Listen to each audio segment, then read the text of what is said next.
Hello, it's Dr. Christine Arseneau here today. And if you are in pain, today's video is for you. Wanted to talk about chronic pain and the factors that make it worse that you might not be aware of. So pain is definitely something physical that happens in our body, but it's also something that happens in our brain in the way that we perceive it. So pain is not always the same. You could take a hammer and you could hit your hand with the same exact force and have different pain experiences depending on other factors.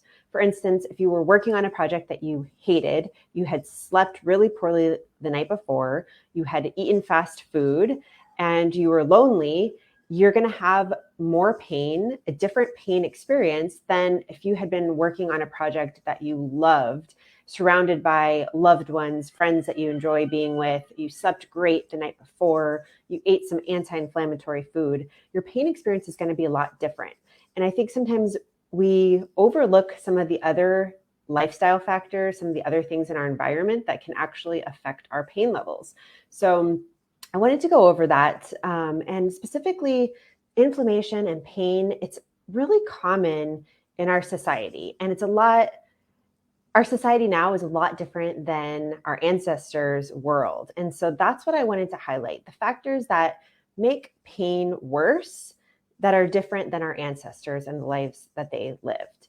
And so inflammation is a huge problem. It's that chronic smoldering inflammation that is responsible for a lot of health conditions, not just pain, but cancers and heart disease and a lot of these chronic conditions we have in our Western world. And that's because our life is a lot different than our ancestors. And so I'm just going to point out those factors. So one of them is sedentary. We live a sedentary lifestyle versus having movement. And a sedentary lifestyle causes inflammation. We're not out hunting for food all day. We kind of live in little boxes. A lot of us work in boxes, live in boxes, where we're just sitting down a lot. We might sit at an office job and then come home and sit in front of the TV, and our bodies were built to move. So this causes inflammation, which makes our pain worse. Being indoors, we're disconnected from nature versus being in nature with that rhythm of lightness and darkness. And that circadian rhythm that is set by being in nature helps us with pain management. It helps us with our melatonin levels, which are anti-inflammatory. It helps us with our cortisol levels, which causes inflammation. So being out of touch with nature is one of the factors that influences our pain. We're also socially isolated compared to our ancestors who had tribes that they needed in order to survive. And loneliness is a big factor in how you experience pain. Fast food laden environment today compared to our hunter-gatherer ancestors. So when we get away from eating whole foods and eating anti-inflammatory foods, that can impact our pain. It also impacts our gut. So if we have dysbiosis in our gut, that breeds inflammation, which causes more pain. So it's really important to address your gut if you want to address pain. Sleep deprivation is a huge problem in our society today. We are a bit of a go, go, go society. I'll sleep later. That affects our pain levels directly. In the olden days, we would go to sleep when the sun went down. And now we are up at all hours, checking our phones, having added stress and distractions that keep us awake. And sleep deprivation results in 15 to 30% increase in pain sensitivity.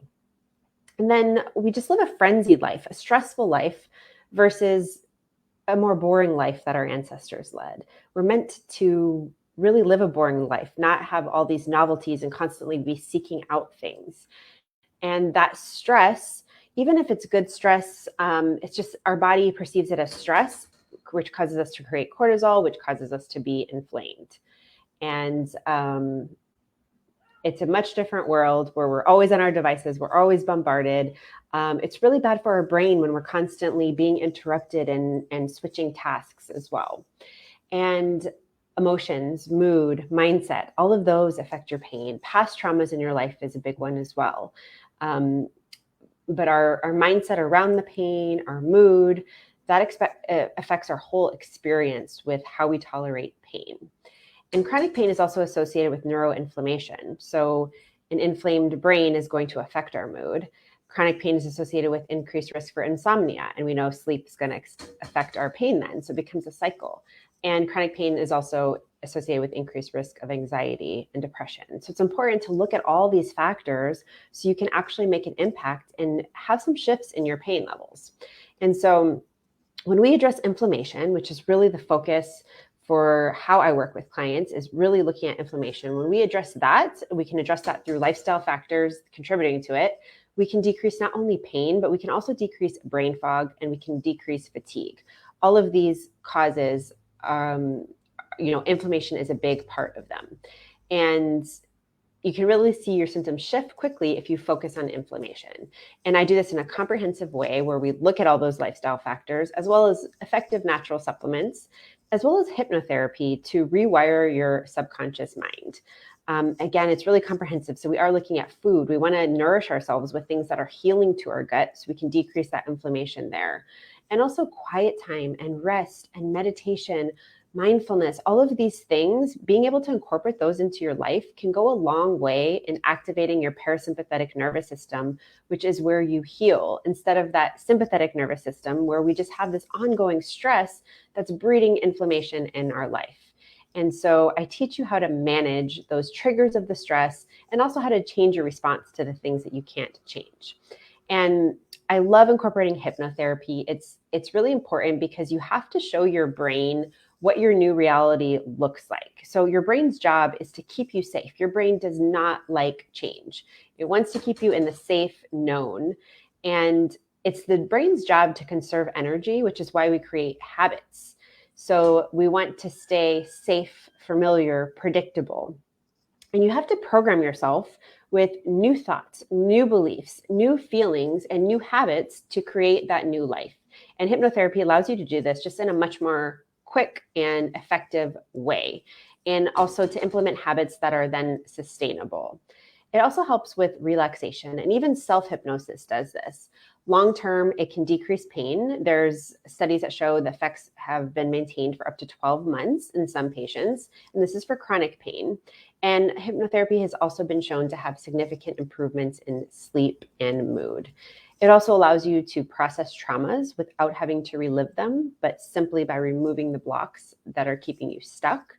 And when you have a comprehensive approach and you work with a coach, you can get to your goals faster and easier and have a proven path instead of trying to figure it out all on your own, spinning your wheels, having your ups and downs with pain, and just not knowing if you're on the right track.